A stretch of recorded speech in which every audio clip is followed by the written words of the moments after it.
Salam suksma angling dharma. Oke, kembali Guru Ratu memberikan ujangan kepada semua para sinar, khususnya ajaran spiritual suksma angling dharma. Itulah ajaran bagaimana kita semua makhluk hidup, terutama manusia dulu, untuk bisa belajar aturan suksma. Artinya kita banyak bersyukur, berserah diri kepada Sang Maha Pencipta, karena beliaulah yang menciptakan, yang maha mengatur dan menentukan hidup kita. Jadi kurangi kita jiwa mengeluh saja. Artinya, kalau kita terlalu banyak mengeluh, seperti Guru Ratu sampaikan, hidup kita akan semakin lebih menderita, terpuruk. Karena kalau kita mengeluh saja tanpa ada suatu jiwa bersyukur, kurang kita ikhtiar berusaha, kan artinya ibaratnya kita kayak kita sakit mau sembuh, tapi kita tidak ada niat berobat, tidak ada niat berusaha untuk mencari solusi, atau kita mungkin lagi punya masalah, kalau kita tidak mau mencari solusi. Dan itu pun harus disempurnakan dulu. Bahwa selama ini manusia kan secara lahir, kebanyakan ikhtiar lahirnya yang lebih utama dijalankan, tapi ikhtiar ke atas lupa. Manusia kan sudah Guru Ratu bilang, kita ini manusia terbatas. Ada yang mengatur, ada yang menciptakan, ada yang mengatur dan menentukan hidup kita.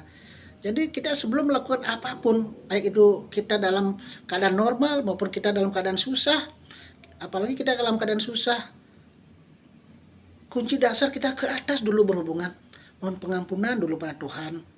Mohon pengampunan, artinya kita mohon kekuatan iman, kesabaran, ketenangan. Mohonlah jalan keluarnya. Kalau kita sakit, yang agama Hindu ucaplah Om 4 kali, agama Islam ya Allah 4 kali, agama Kristen Tuhan Yesus 4 kali. Ya mohon izinlah hawa panas dalam tubuhnya di mana sakit, dan juga secara lahiriah kalian berobatlah ke dokter. Mohon izin juga Ratu di Sanduasi yang agama Hindu, dia mohon izin mungkin kan berobat ke dokter A, semoga yang diberikan cepat kesembuhan. Begitu caranya. Selama ini manusia kan lupa hubungan yang ke atas dulu. Raga sakit ke dokter, artinya itu memang benar. Selama ini kan itu kegiatan manusia, kalau orang sakit harus berobat, entah itu ke dokter, entah itu ke tabib, atau ke tukang pijat, atau mau minum obat. Itu benar, tapi ada hukum kebenaran Tuhan yang selama ini manusia lalaikan, yang Guru Ratu turun untuk mengingatkan, mengelingkan bahwa ada kebenaran yang lebih tinggi yang selama ini manusia lupakan, yaitu kita menyambungkan diri lu pada Tuhan, karena beliau yang menentukan dan yang akan menentukan apapun yang kita inginkan, harapkan. Jadi kuncinya ke Tuhan dulu. Kita minum obat pun misalnya, tadi di Sanduase yang agama Hindu begitu, dia mau izin mau minum prokol, semoga dia bisa cepat sembuh sesuai karma dia. Belajar kita seperti itu. Apa sih susahnya kita ngomong begitu? Nggak ada ruwet. Memang kalau selama ini minum obat langsung minum, nggak ada yang larang, tapi kita lebih tingkatkan, yakinlah Tuhan itu yang menentukan hidup kita, Tuhan itu yang menyebabkan kita sembuh, maupun yang Tuhan itu menyebabkan mungkin obat itu tidak bermujarab.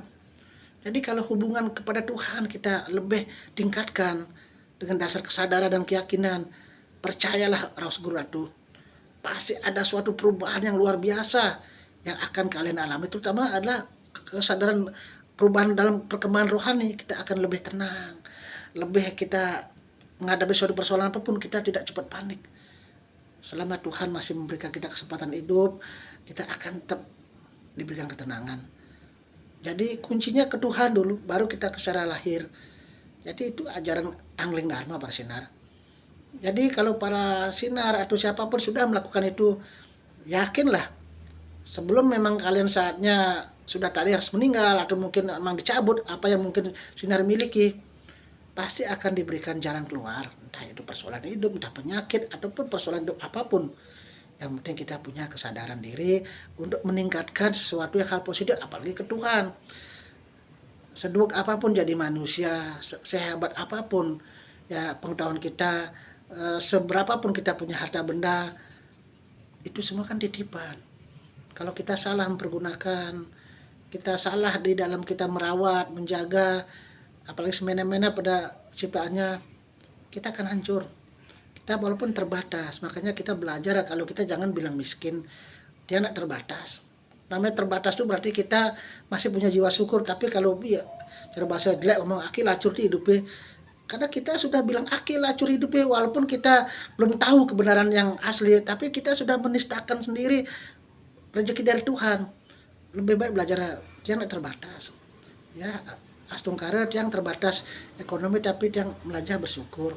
Ya, karena dia masih diberikan angkian, karena dia masih diberikan hal yang kesehatan dan yang lain-lain.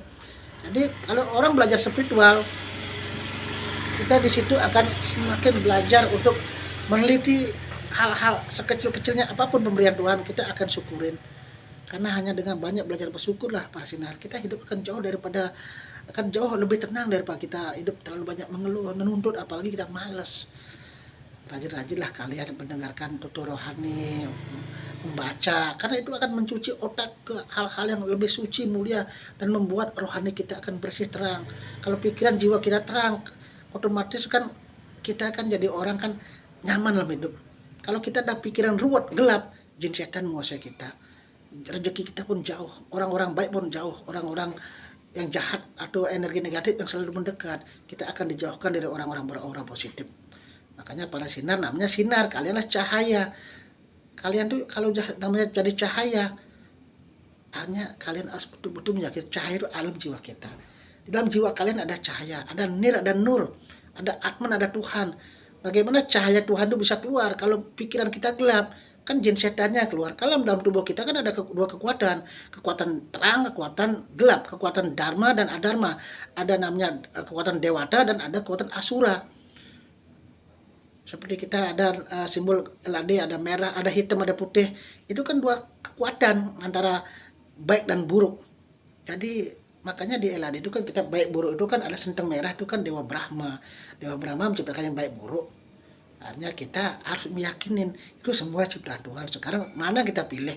Kalau kita hidup terlalu banyak mengeluh, jauh dari Tuhan, kegelapan jiwa kalian. Tapi kalau dalam hidup kita banyak mendengarkan nasihat, banyak membakti, berdoa, banyak menerima tuntunan, hidup kalian akan terang, jadi putih. Kalian akan hidup, akan rahayu. Ya, tetap semangat semua pas benar, tetap semangat ya lah deh. Hidup jaya merdeka rahayu.